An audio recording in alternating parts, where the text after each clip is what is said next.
তো পুনেতে এসে আমার অনেক দিন হয়ে গেছিলো। তো আমি এখন ব্যাগ গুছিয়ে বাড়ির উদ্দেশ্যে রওনা দিচ্ছি।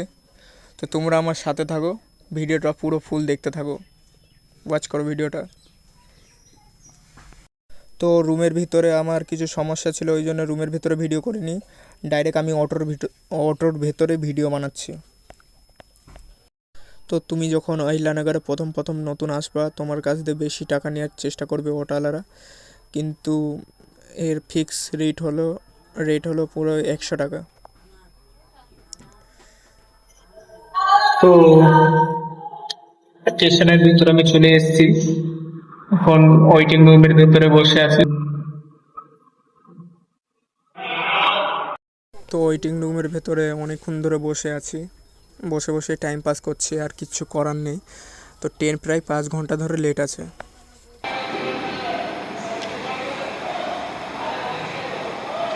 এখন আপাতত ওয়েটিং রুম পুরো ফাঁকা আছে, খালি সিটগুলোই আছে। তো রাত যত হবে তত ভিড়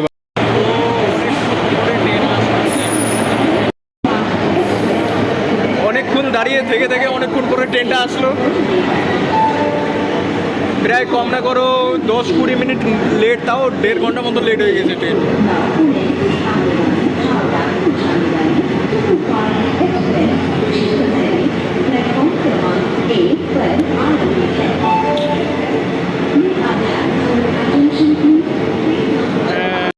তো ট্রেনের ভেতরে সবাই এখন ঘুমিয়ে গেছে।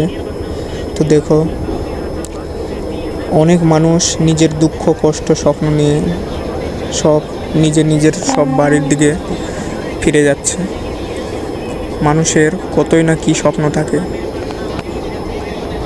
সেই স্বপ্ন নিয়ে মানুষ ট্রেনে যাত্রা করে। দেখো সবাই ঘুমাচ্ছে কত সুন্দরভাবে। তো ওই মুহূর্তে আমি চুপচাপ মেরে ভিডিওটা বানিয়ে নিলাম। সেই টাইমে সবাই ঘুমিয়ে গেছিলো, তো খালি আমিই জেগেছিলাম।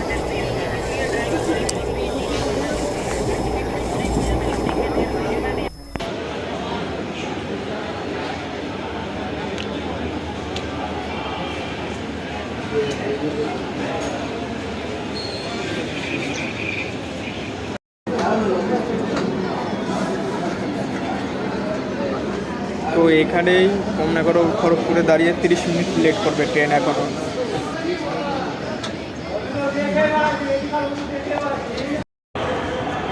তো 5 ঘন্টা অপেক্ষা করার পর তারপরে আজাদিন এক্সপ্রেস এই হাওড়ায় ঢুকলো। এখন আমি এই ট্রেনটা এমনি ভালো, কিন্তু যখন লেট করে তো তোমার এই ট্রেনে না আসাই ভালো, যেটা ভালো যুক্তি দিই।